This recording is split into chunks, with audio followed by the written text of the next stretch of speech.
Moving to a new place was nothing new to me. Ever since I was a kid, my family had moved to different houses and apartments almost once a year. It was always a bit of a burden having to carry all your belongings from one place to another. And it did take some weeks to get used to your new place, but by the time I turned 22, I was so pumped to finally have my own place. My dad helped me a lot during the entire process. He was the one who found the property in the first place. It was a decent apartment in a pretty tall building, located in the middle of the city. The building was quite old, dating back to the early 20th century, but it had recently been renovated to fit in amongst all the new and modern places surrounding it. My apartment was located on the 8th floor. It featured a big bedroom, a bright kitchen which was adjacent to the living room, a small bathroom, and a terrace which gave you a gorgeous view to the entire city and all the crazy things that were going on down there at night. Best of all, rent was relatively cheap, at least for the area. However, not everything was perfect. When my dad first talked to the landlord through a phone call, I could tell something wasn't quite right. My dad told me that the landlord, whose name was Kevin, was a little bit strange. Nothing out of the ordinary, more like your typical city man who wasn't quite right in the head.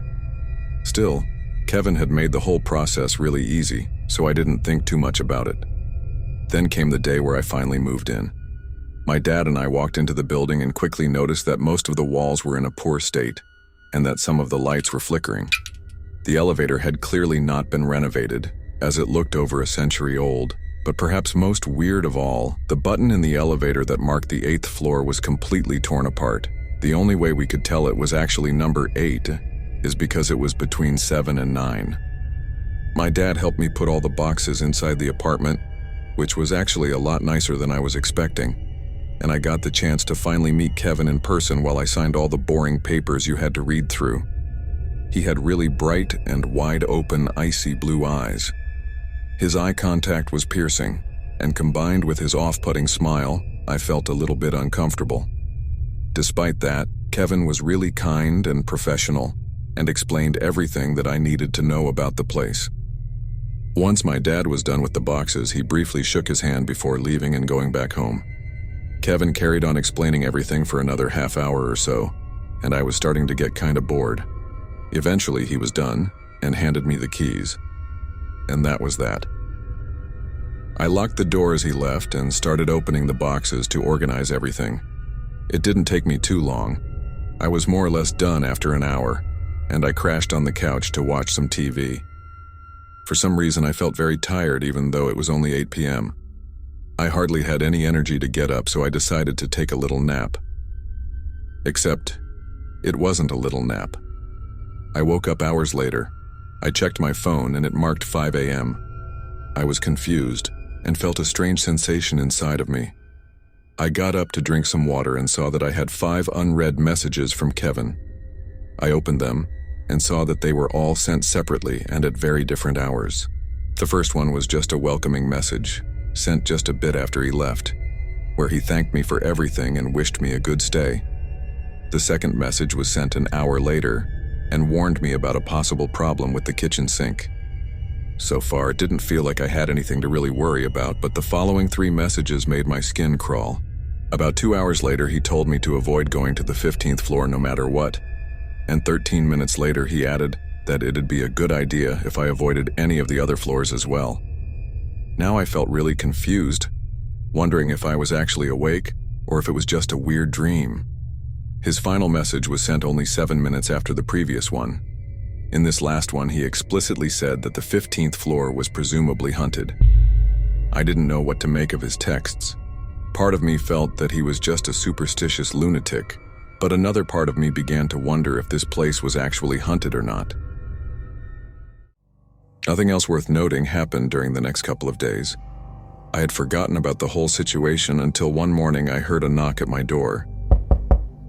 It was 11 a.m., but I worked online and was home. I checked through the peephole and saw an older woman with a heavy coat standing there in between the dim lighting. I opened the door and greeted her. However, she seemed somewhat worried. She introduced herself as Barbara and said she was my front door neighbor. I was glad to meet her. There were only 2 apartments per floor, meaning she was the only other person on the 8th floor alongside myself. We made a brief introduction before she told me she needed to talk to me about something. I asked her what that was, and she began to avoid eye contact, looking down at her feet instead. I repeated myself, and she began to slowly explain that the apartment I was in had a history. I was confused and asked her to be more specific, but she seemed hesitant, as if she was withdrawing valuable information from me. By then I felt extremely weirded out and just wanted to get back inside and continue working peacefully. Barbara stepped closer to me, placing her hand on my shoulder. She looked straight into my eyes and explained that over the years, various different people had lived here. However, all of them either went completely insane or died within months of moving in. My skin felt cold as she spoke. I was convinced now that I was stuck in a building full of lunatics and crazy people. I bluntly removed her hand from my shoulder, telling her to go back into her apartment and to leave me alone. I closed the door on her face and got back to work. I chose not to give what she said any importance. Lots of people die every day, so surely it was no coincidence that someone, or some people, died in the apartment I was at. I carried on with my day as if nothing occurred. The following day I was making breakfast for myself. Nothing crazy, just some toast and eggs. However, as I was making my food, I began hearing something strange coming from one of the cabinets. It was very quiet, but I could make it out to be some sort of animal nibbling or chewing on something. I assumed the worst, believing it was a rat or something of that sort. I opened all the cabinets but didn't see anything. The noise had also gone away. I started to think that I was imagining things, so I started closing the cabinets until I noticed something strange on the last one. I saw some writing on the back of it. It was old and had almost been completely erased by now, but I grabbed my torch and inspected it. I could tell that it was written with a pencil, and it read, "Trust your gut, don't trust K." I wondered who or what K was, and why on earth someone would write that in the most random of places. I took a picture of it and sent it to Kevin, telling him that that was not written by me. He responded almost immediately, reassuring me that it was likely written by the child of the previous guest and that he already tried to clean it out, but it wouldn't go away. I nodded my head. I wanted to ask him about the sounds as well, but I figured it likely wasn't important and that they probably came from my head. Still, I felt somewhat uneasy. Everything that was happening since I moved in was very strange, and my gut was telling me that something was wrong, but once again I chose to ignore that. A week later, I was out grabbing some groceries in the corner shop. I got my favorite cereal and snacks, and just before I started walking towards the counter to pay for my things, I saw a man staring at me. He was a solid 40 or 50 feet away, wearing a hoodie and a mask that covered the bottom half of his face. A menacing look, hands in his pockets. He wasn't moving or grabbing any items, he was just standing there, still as a statue, facing me directly. We made eye contact for a solid 10 seconds before I walked away and paid for my groceries. Before leaving the store, I glanced back at the man, but he was no longer there. I looked around, but he was nowhere to be seen. It was as if he had just vanished. I walked back to my apartment. When I hopped on the elevator, I noticed that the button for the 8th floor had been repaired.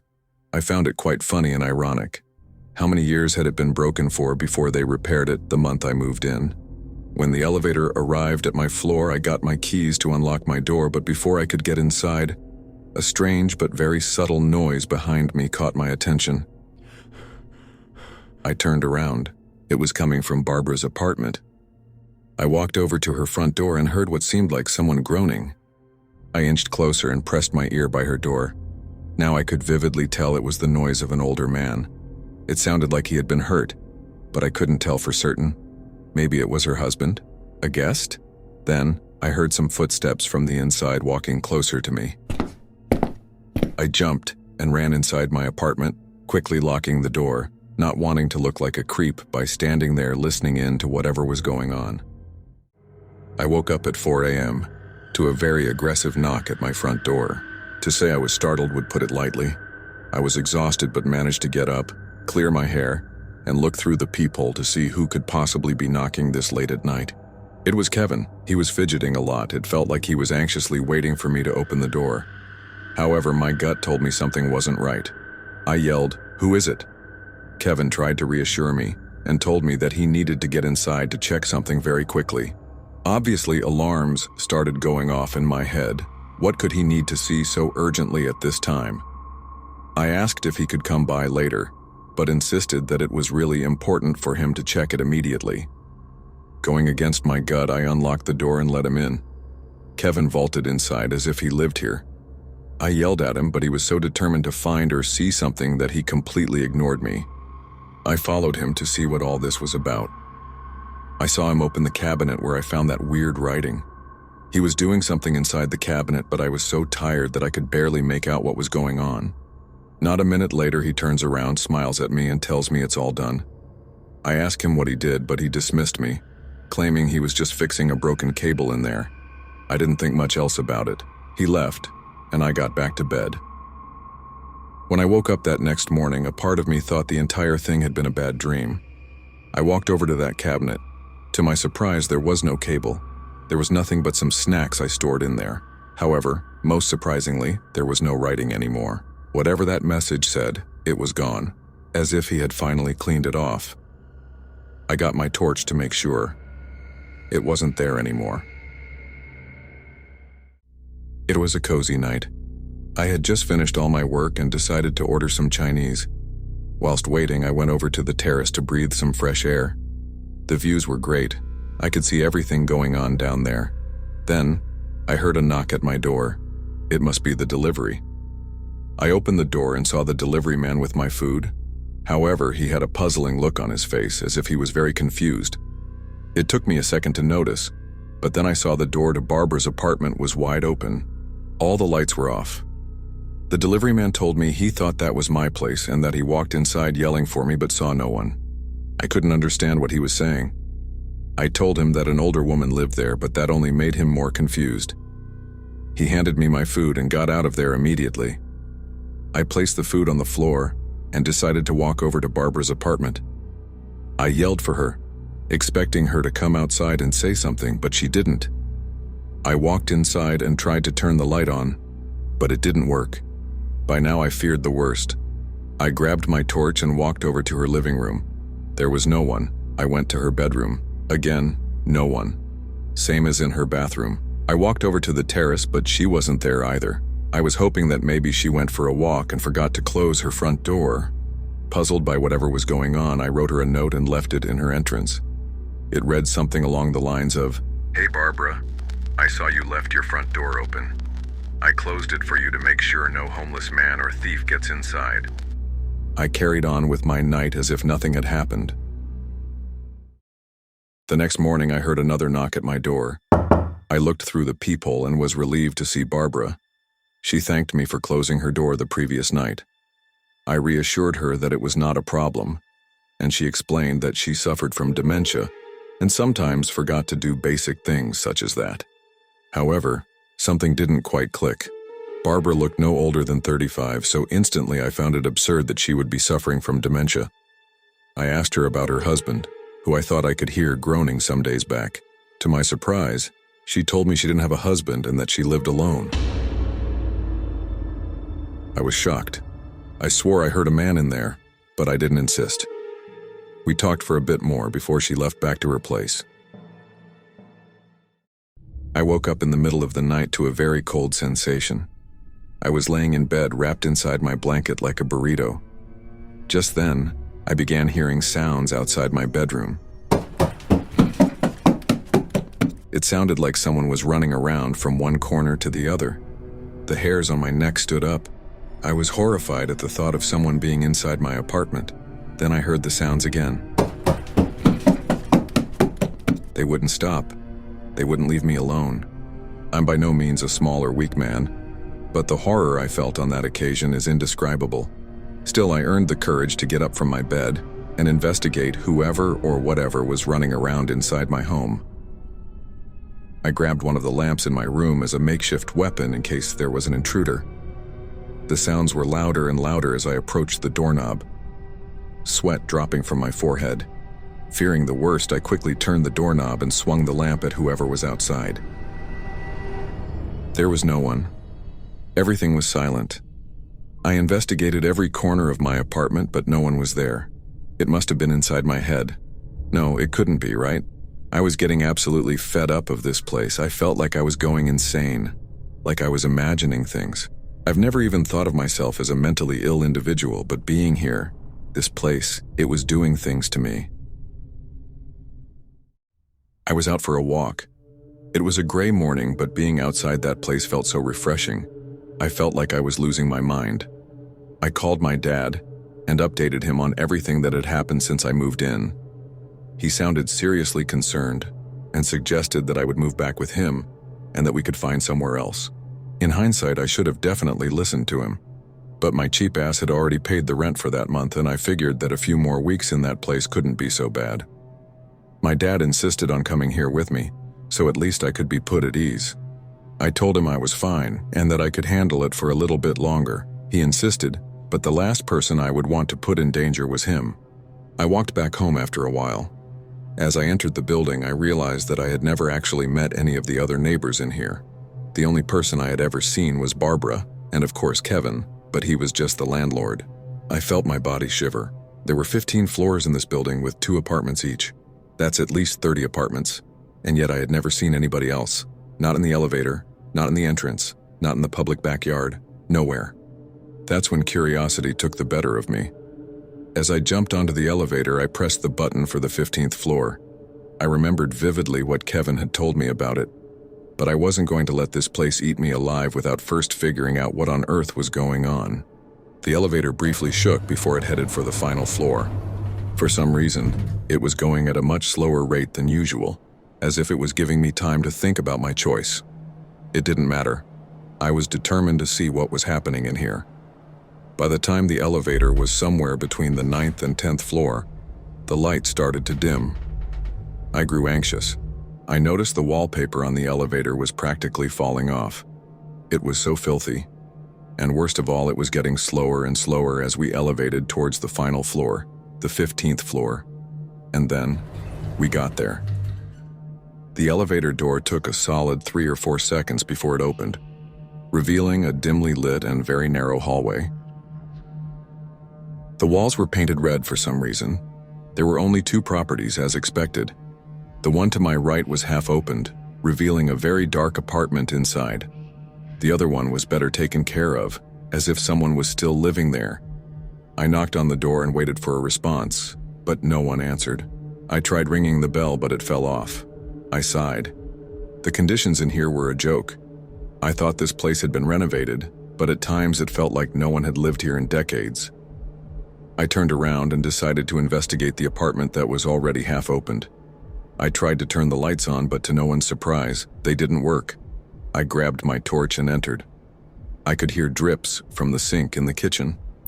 I headed there and saw a couch that had been ripped apart to shreds. Filth covered the floor, a mix of dust, leftover cans, wasted food, and other trash. The TV was plugged in. I turned it on and the news channel came on, but the volume didn't work. I left the TV on as it provided me with some light. I walked towards the bedroom. There was no bed in there, only a wardrobe. I carefully opened it and saw some old and used-up clothes that stank. I grabbed one of the white tank tops and flashed my torch towards it. It was covered in some dried-up red-brownish liquid. Could this be blood? Just then I noticed something at the bottom of the wardrobe. It was a key. It looked really old, but I decided to keep it just in case. I placed it carefully in my pocket and walked away. When I left the living room, I almost felt my entire life fall apart as I let out a scream in horror. It was Kevin. He was standing right outside with a very menacing look. Whilst I desperately stuttered to try to explain what I was doing, he shouted at me with a furious tone, claiming that he had been very clear. I was not allowed to visit this floor. He grabbed my hand and forced me out of the apartment. He locked it behind himself and told me to go towards the elevator and to get back in my actual apartment. I asked him to explain what was going on in here, but he refused to answer, insisting that I head back and never return. He looked really angry and disappointed. I didn't want to cause any more trouble, and I still had the key in my pocket in case it served me any use. So I left and went back to my place. Kevin texted me some hours later apologizing for his reaction. He offered to meet me in some nearby coffee shop to explain everything and answer any questions I may have. Personally, I was feeling very freaked out about everything that had occurred, but I figured this would be a chance to clear the air and address all of my complaints. I waited for Kevin in that coffee shop. He arrived only 3 minutes after I did and sat down right in front of me.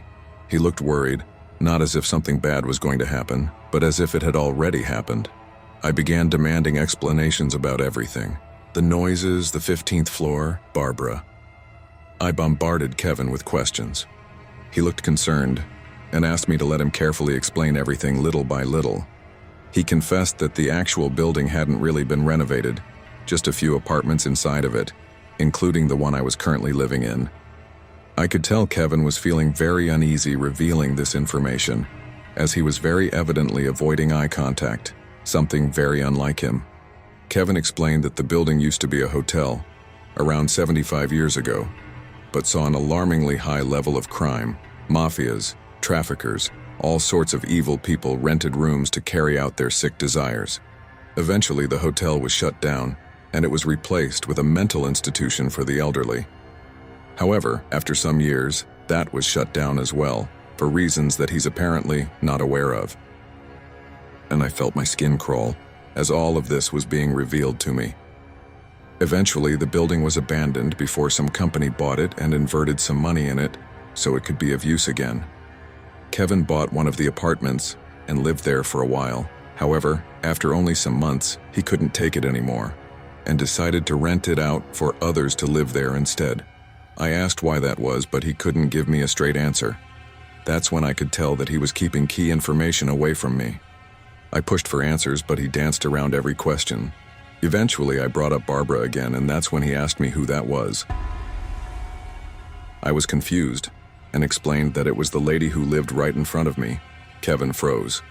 His eye pupils dilated as he stared into my soul. Now, I was feeling really creeped out. I asked what was wrong, and he muttered something along the lines of, "It's happening to you too, right?" "What?" I asked. What Kevin said next still makes my blood feel cold just by thinking about it. Kevin said that the apartment right in front of mine had been abandoned for over 2 decades now, and that absolutely no one lived there. I was in disbelief. I prayed that he was just messing with me, but the look on his face, he looked so concerned, so worried, as if I told him I was going to die. I told him about all my interactions with Barbara, but he just insisted. That's when I decided that enough was enough. I ran out of the coffee shop and headed over to the building. I hopped over to the elevator and marked the 8th floor. There was no way he was telling the truth. When I finally arrived, I jumped out and ran towards Barbara's front door. That's when I saw it. I saw the door half open, revealing the dark inside. I screamed for Barbara, but no one answered. I entered her apartment and it was completely empty. There was no furniture, nothing. It was empty. Not a single chair, not a single table, not a single lamp, no couch, no TV, no bed, just a set of walls. No trace of her. I heard Kevin get off the elevator as he desperately tried to catch up with me. I couldn't believe this. I looked back at him as he said, "I told you, no one has lived here in years." I laid on my couch with the TV on as white noise. I was on a phone call with my dad, telling him what had occurred in great detail. He was in disbelief, begging me to leave this place and go back home with him. My gut knew that was the correct choice, but a part of me felt like this was not over, like I still had something to do, something pending. My dad insisted, telling me that he'd cover any payments and that he only wants to make sure that I am safe. I thanked him for everything and told him that I'd only be spending a few more nights, if that. I was replaying every event in my head, going over every single thing that happened since I moved in here. The noises, Barbara, Kevin, the 15th floor, the key, none of it made sense. It felt like I was part of an ARG. Was I imagining all of these things? I could no longer tell what was real and what wasn't. I was losing my mind. I was going insane in this place. But I wasn't going to give in. I wasn't going to give up. I had to figure out everything. I had to figure out what on earth is wrong with this damn building. After making some TV dinner, I crashed asleep in my bed. Once again, I woke up in the middle of the night. I checked my phone, and it marked 2:37 a.m. I felt my throat sore and my forehead sweaty. but not as if I had a cold. It felt like something was taking over me, like I was being possessed almost. That's when I heard it again. The footsteps, the running around. I could vividly feel someone or something outside my bedroom, walking around the hall and living room area. Fear took over me, but I wasn't going to stay wrapped up in my bed waiting for whoever was out there to come get me. Once again, I grabbed hold of my lamp as a makeshift weapon. I swung the door open, and once again there was no one. The sounds had vanished. I could no longer tell if I was disappointed or relieved. I put the lamp back in its place, but just before I got into bed again, I heard that little squealy sound coming from the kitchen. It sounded once again like a rat or a small animal of that sort. I walked over to the kitchen and I could hear the sound coming from the cabinet, the one cabinet that had that weird writing on the back. This time I was determined to get to the bottom of it. I opened the cabinet and saw nothing other than the few snacks I stored in there. Screw it, I thought. I tossed out the snacks to reveal the back of the cabinet where the writing once was. I felt like I saw something, but I couldn't tell for certain. I grabbed my torch and flashed it. That's when I noticed a small hole. It was tiny and it had a particular shape, almost as if it was a keyhole. That's when it clicked in my head. I ran over to my jacket and grabbed the key I found in the empty apartment from the 15th floor. I quickly ran back to the cabinet and inserted the key into the hole. It was a perfect match. I sighed in relief. I turned the key round and round before something finally unlocked on the other side. The back of the cabinet had another cabinet inside. I pushed it open and saw a small black box. I pulled the box out with my hands. It looked dusty. I decided to open it. There was another key inside of it, but this time it came with a wrapped note. I unwrapped it and read, "For the 15th floor," written on it. My body shivered. I knew where I needed to go. This was surely for the other apartment on the 15th floor, the one that seemed to be in a better state. I grabbed a knife for my self-protection in case anything went wrong. I sneakily left my apartment, closing the door very subtly behind me. I could see Barbara's apartment wide open. I hopped on the elevator. There, I searched for the button for the 15th floor, but it wasn't there. It ended at 14. I could swear to God that I had seen the 15th before. I pressed the 14th, seeing as it was the closest to my destination. Once I pressed it, the elevator began to budge and the light began to dim again. It was a very slow and shaky journey. I felt uneasy. When I finally got to the penultimate floor, the doors struggled to open, and I had to put my hand in between to force the elevator open. The 14th floor was just as torn apart as the 15th. Walls painted red, poor lighting, both doors to the two apartments opened, as they were presumably abandoned as well. On top of that, it reeked, as if something had been rotting in there for years. I walked over to the staircase so I could reach the final floor. I saw a bunch of rats run past me as I did. The stairs were old and squeaky. If anyone was nearby, they would have definitely heard me. The paint on the gray walls was falling off. Finally, I reached the final stair and opened the door that revealed the 15th floor. Except this time it was different. The walls were purple. It looked like it had just been renovated, but that's impossible, surely. I would have heard something. Surely Kevin would have informed me. Both doors to the two apartments were shut, but I remembered which one I hadn't investigated the previous time. I pulled out my key and inserted it into the keyhole. Once again, a perfect match. Whilst turning the key, I kept glancing behind me, fearing Kevin or someone would have followed me like last time. The door finally unlocked and I walked inside. There was a dim light already on which illuminated the living room. I walked around and saw a bunch of computer screens, all on, and a chair, where someone would presumably sit and monitor them. The computer screens were of the finest quality, definitely the more expensive options on the market. I got closer and looked at each screen separately. That's when my heart sunk. They were live recordings of different rooms, but they weren't just any rooms, they were live recordings of my rooms in my apartment back at the 8th floor. I felt my heart in my throat. I wanted to puke, right there and then.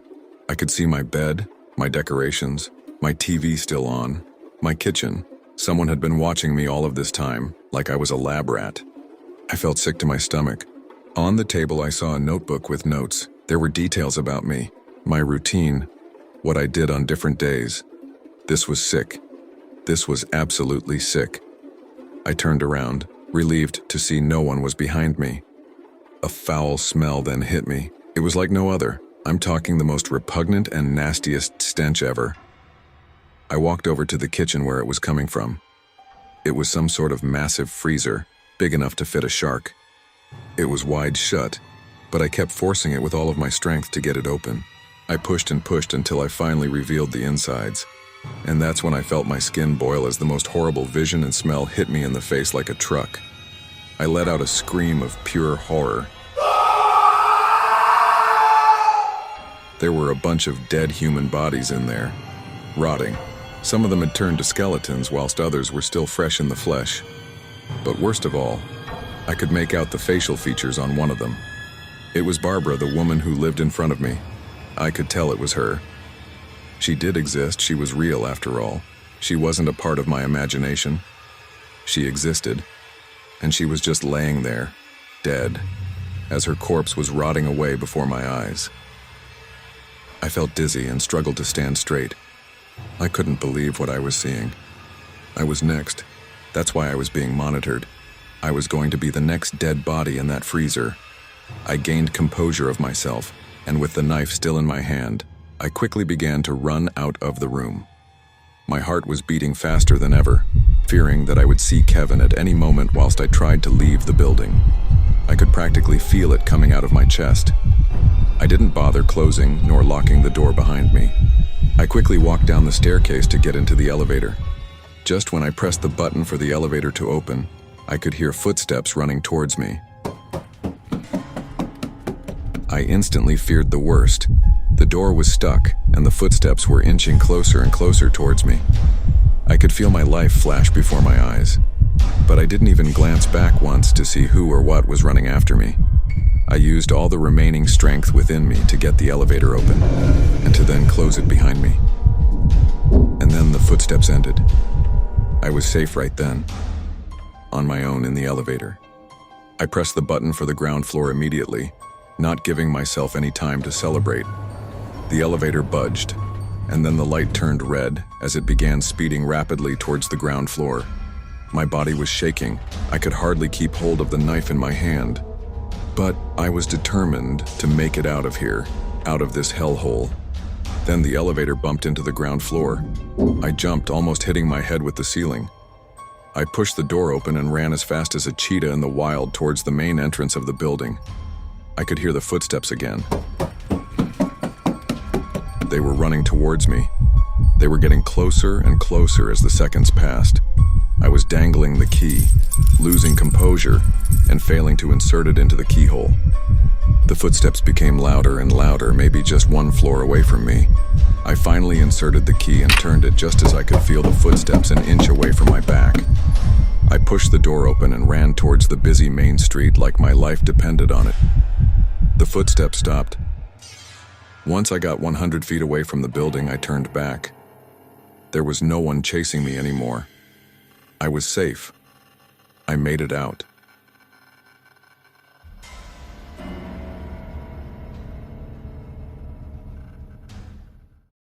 I called my dad and later the police, informing them of everything that I had seen and experienced.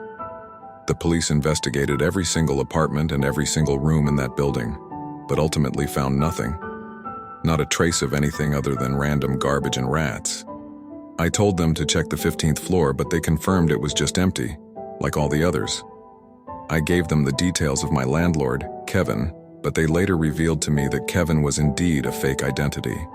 Apparently the real man's name was something Russian that I can't remember, and he was not a landlord, but a fugitive who had been found guilty of rape and murder. They also confirmed that the building had been abandoned for the past decade or so, with no one living there officially aside from maybe some homeless people here and there. I moved back in with my dad and have been living with him since. I also hired a private detective recently to help me locate or at least find out something about Kevin, but so far no luck. I don't know what on earth happened in that building, or what would have happened to me had I stayed a second longer. I'm just glad I got out alive. Still, I'll never be able to remove his horrifying smile from my memory,